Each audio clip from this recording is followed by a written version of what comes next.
রাধা, কিছু অন্তত করো, আমার পুত্রকে রক্ষা করো রাধা। জাম্ববতী, যদি শাম্বর বদলে যন্ত্রণা আমার হতো আমি সহ্য করতাম, কিন্তু এটা তো সম্ভবই নয়। আর্য শাম্ব, দরজাটা খুলুন। আর্য শাম্ব, কথাটা শুনুন, আমার কথাটা শুনুন। আর শোনার মতো কি বা আছে? আমার মান, আমার অহংকার, আমার অস্তিত্ব, আর এমনকি আমার পৌরষ রইল না। সবকিছু সমাপ্ত হয়ে গেছে। আমার কর্মের ফল আমার দিকে ফিরে আসছে। সেই জন্য শীঘ্রই আমার মৃত্যু হয়ে যাক, সেটাই ভালো হবে। না না না, আর্য শাম্ব, শাম্ব, এটা করো না। তুমি একটা বারের জন্য দরজাটা খোলো। এসব কি বলছো? রাধা, তুমি শ্রীকৃষ্ণকে গিয়ে বলো উনি যেন নিজের পুত্রের যন্ত্রণা দূর করেন। আমার পুত্রের যন্ত্রণা লাঘব করেন। উনি তো নিষাদকে মুক্ত করার জন্য শাল্যর সাথে যুদ্ধে লিপ্ত হয়েছেন। সমস্ত সেনা প্রস্তুত।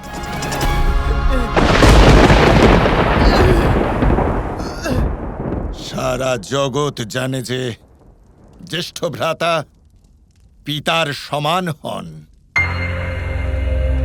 এবার তুমিই বলো, ওই কৃষ্ণ এমন কি কাজ করেছে যাতে বলরামের সম্মান বৃদ্ধি হয়? নিজের মান বাড়ানোর জন্যই শুধুমাত্র বলরামকে ব্যবহার করেছে কৃষ্ণ। চিরকাল বলরামকে নিজের হাতের মুঠোয় রেখে দিয়েছে। না, এগুলো মিথ্যে কথা। এটা অসম্ভব, হতেই পারে না। যখন আমি গতবার কৃষ্ণের উপর অর্থাৎ দ্বারকার ওপর আক্রমণ করেছিলাম, তখন দ্বারকাকে কে রক্ষা করেছিল? কে নিজের প্রাণ বাজি রেখেছিল? বলরাম। আর ওই পলাতক যুদ্ধ বিমুখ কৃষ্ণ, ও তো পালিয়ে গিয়েছিল। কিন্তু একা পালায়নি, সাথে রাধাকে নিয়ে পালিয়ে গিয়েছিল, যাতে বনের মধ্যে ও সুখ ভোগ করতে পারে। এদিকে বলরাম আমার সাথে আর আমার সমস্ত সেনার সাথে একা যুদ্ধ করেছিল, আর ওদিকে কৃষ্ণ রাধার সাথে বনের মধ্যে রাসলীলায় মত্ত হয়েছিল। আজ আমরা তোমাকে বন্দী করেছি। তুমি কি জানো তোমাকে বাঁচাতে কে আসবে? বলরাম। কারণ কৃষ্ণ তো নিজের জীবনে ব্যস্ত হয়ে আছে। কৃষ্ণ বলরামকে পাঠাবে আমার সেনার সাথে যুদ্ধ করার জন্য। মিথ্যে মিথ্যে মিথ্যে মিথ্যে এইসব। কাকাশ্রী আমাকে বাঁচাতে আসবেন। উনি হলেন আমার পিতার সমান। কারণ যে মুহূর্তে কাকাশ্রী জানতে পারবেন যে আমাকে বন্দী করে রাখা হয়েছে, সেই মুহূর্তে আমাকে বাঁচানোর জন্য উনি বেরিয়ে পড়বেন। তাহলে আমরা বাজি রাখি নিশান, যদি কৃষ্ণ এখানে আসে তাহলে তুমি জয়ী হবে, আর যদি কৃষ্ণ এখানে না আসে তাহলে শুক্রাচার্য জিতবেন। আর তারপরে আমরা যা বলবো যুবরাজ নিষাদকে তা মেনে নিতে হবে।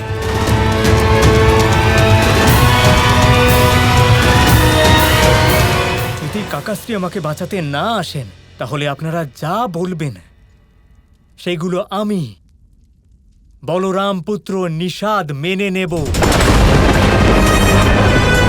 আমি তোমাদের এই বাজি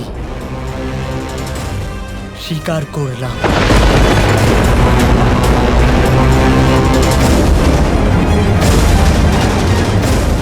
এবার তো কুল দীপকই কুলকে ধ্বংস করবে।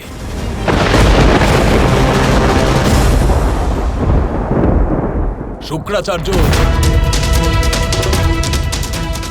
আপনার আত্মবিশ্বাস দেখে আমি তো বাজি রেখে ফেললাম, কিন্তু এই আত্মবিশ্বাস কোথা থেকে আসছে যে কৃষ্ণ আসবে না? এই অনন্ত আকাশে অনেক গ্রহ রাশি বিদ্যমান শাল্য, যারা সবকিছু জানেন। এনাদের দশাই আমাকে বলে দিচ্ছে যে সেই সময় শুরু হতে চলেছে যখন কৃষ্ণের কুলে গান্ধারীর অভিশাপ। তোমায় অভিশাপ দিচ্ছে কৃষ্ণ। ঠিক যেভাবে তুমি আমার সমগ্র কুলকে নিজেদের মধ্যে যুদ্ধ করিয়ে নষ্ট করে দিয়েছো, ঠিক সেভাবেই সমগ্র যদুবংশ যুদ্ধ করে সমাপ্ত হয়ে যাবে। আর ওর পুত্রের জীবনে দুর্বাস আর অভিশাপ কার্যকর হবে। আমি ঋষি দুর্বাসা তোকে অভিশাপ দিচ্ছি, ওই সন্তান তোর শরীর থেকে জন্ম নেবে। তার সাথে কৃষ্ণের এখানে আসার কি সম্পর্ক? দুর্বাসার অভিশাপের কারণে শাম্বের প্রসব বেদনা শুরু হয়ে যাবার কথা। এ অবস্থায় কৃষ্ণের এখানে আসা অসম্ভব।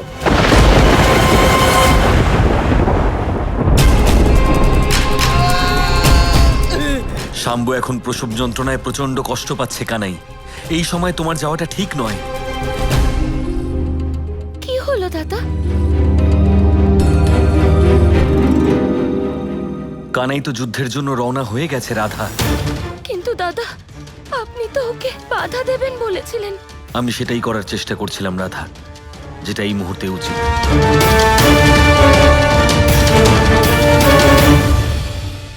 আমায় কানাইকে আটকাতেই হবে, ফিরিয়ে আনতে হবে ওকে। আটকাতেই হবে।